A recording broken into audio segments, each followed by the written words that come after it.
ሰላም ሰላም ወደ ተመልካቾች እንደናችሁ እንደምን ዋላችሁ አሁን ወሳኝ የሆነ መረጃ ይዤላችሁ መጥቻለሁ ይህ መረጃ እንግዲህ ምንድነው ሰሞኑን የአማራ ፋኖ ብሔራዊ ኃይል መመስረቱን ተከትሎ እንግዲህ የኛ ጠላት የአማራ ጠላት ብልጽግና እና የብልጽግና ተላላኪዎች እንግዲህ በጣም የተለያየ የአማራን መከፋፈያ ዘዴ የአማራን ትግል የፋኖን ትግል የማዳከሚያ ዘዴ ከዛም ከትግሉም አልፈው ደግሞ የዕለት ኑሯቸውን ለማሻሻል ብለው የደሞዝ ጥያቄ ያቀረቡትንም ደግሞ እንግዲህ በየሰፈሩ እየጠቆሙ እስከማሳዝ የደረሱበትና በተለያየ መንገድ በእርግጥ የመምህራንና የዶክተሮች ጥያቄ ከአማራ ትግል ጋር አይገናኝም የሁሉም የሀገራዊ ጥያቄ ነው ነገር ግን አሁን ይም ሆነ የብልጽግና መንግስትን መገዳደርና መቃወም ነው ወደ ፖለቲካ ነው በሚሉት ስላሉት እንግዲህ በአንዳንድ አካባቢዎች ከአማራ ክልል ውጭ በሆነ ነገር ግን በአንዳንድ አካባቢዎች እንግዲህ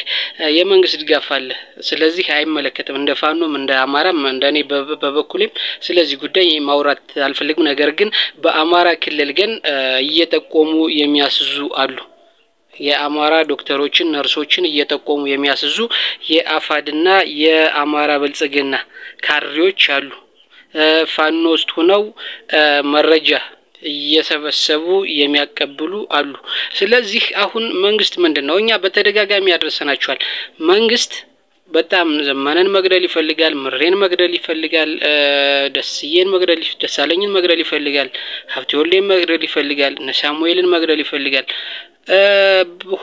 ሁሉችን መንገድ ማጥፋት ነው የሚፈልግ ለሁሉች መንገዲህ አሁን ሰሞኑን የመከተው ሚመረው ኃይል ላይ የአማራ ፋኖ ህዝባዊ ድርጅት በሸዋ እንግዲህ የነስክንድሩ ቡድን ማለት ነው እርስ በርስ መጣላታቸው ይታወቃል እርስ በርስ ተታኩሷል እርስ በርስ የቆሰላል የሞታል ነገር ግን ወደ ሚዲያ አልወጣም የሞታል በተለይ ደግሞ የተጎዱት እንግዲህ እንጎዳለን ያሉት በግድ ይክዱኛል በሚል ገና በጥርጣሬ ተኩስ ከፍቶ የተጎዱ የከራሱ ወገን በይበልጥ ቢሞት እንግዲህ ከነዛም የቆሰላል ይሄ ያለ ፋኖ መከተው እንደገና ሰብስቦ ይቅርታ ጠይቆ ነው አሁን ትንሽ ረገብ ማለት የጀመረው እንጂ ፋኖ መከተው ይቅርታ ባይጠይቃቸው ኑሮ እርስ በርስ ተጨራርሰው ነበር ሙሉ የህዝባዊ ድርጅቱ የነስክንድር ቡድን እንግዲህ ሙሉ በሙሉ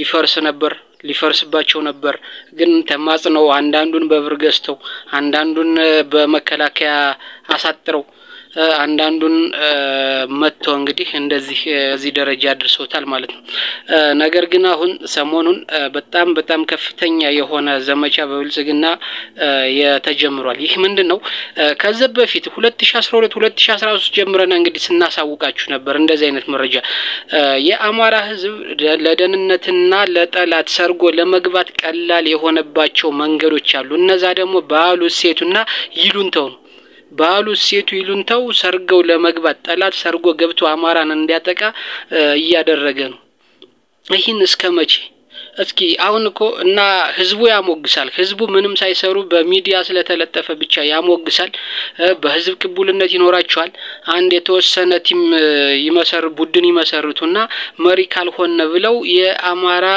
ፋኖ አንድ እንዳይሆን ከፍተኛውን ድርሻ ይወስዳሉ ማለት ነው እነዚህ የሚሉት ምንድነው ወደ እውቅና የሚመጡት በመንግስት ድጋፍ ነው ለምሳሌ የህዋት ጦርነት ጊዜ አንድ አለ የኬሚሴ ልጅ ልዩ ኃይል የነበረ አርኖልድ ሸዋዚንገርን ምናምን ይያሉ ፎቶ አነሱት በቃ ፎቶ አነሳስ ቪዲዮ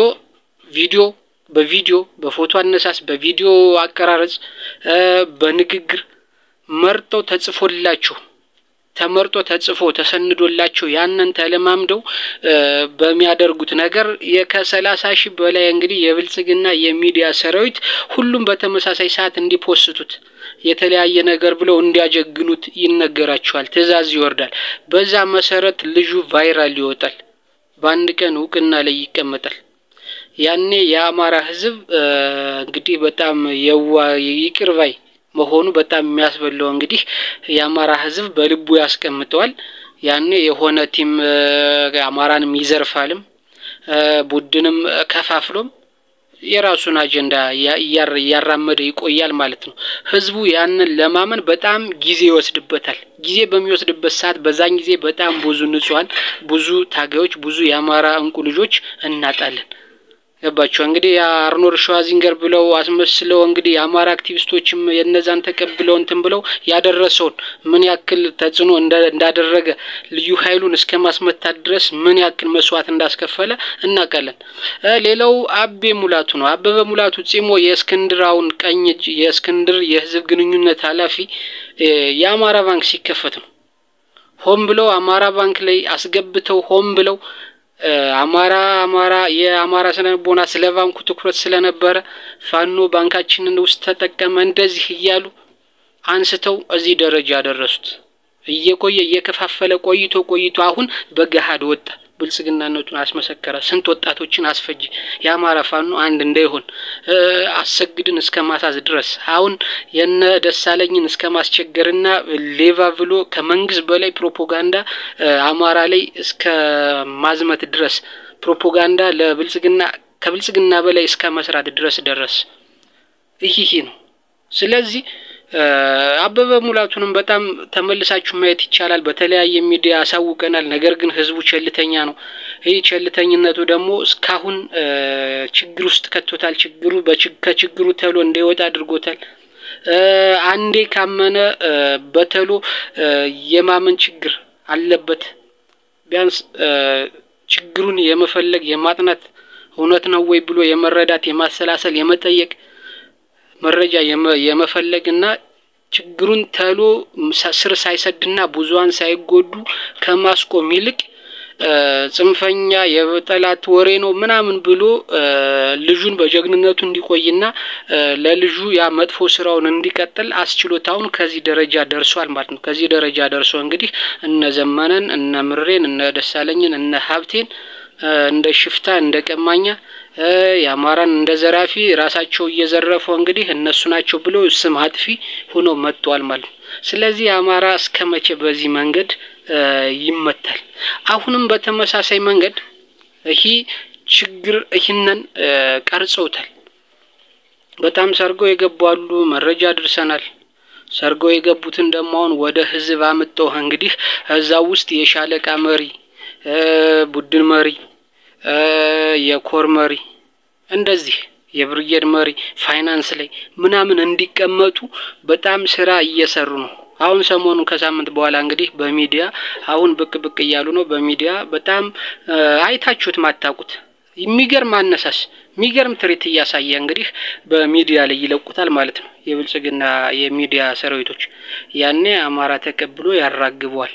ያኔ እሱ ትንሻን ወይ ቦታ ይሰጣል መከፋፈሉን እንትን ይሏል። ከዛ አማራ የምቀኛ ወሬ ነው የብልጽግና ሰው እያለ አክቲቪስቱን እያሸማቀቀ ያ በልቡ ያንን ሰርቶ እንግዲህ የልቡና አማራን ጎርቶ ከስንት መከራ ካደረሰ በኋላ ይነቃበታል ማለት ነው እንደሌሎች።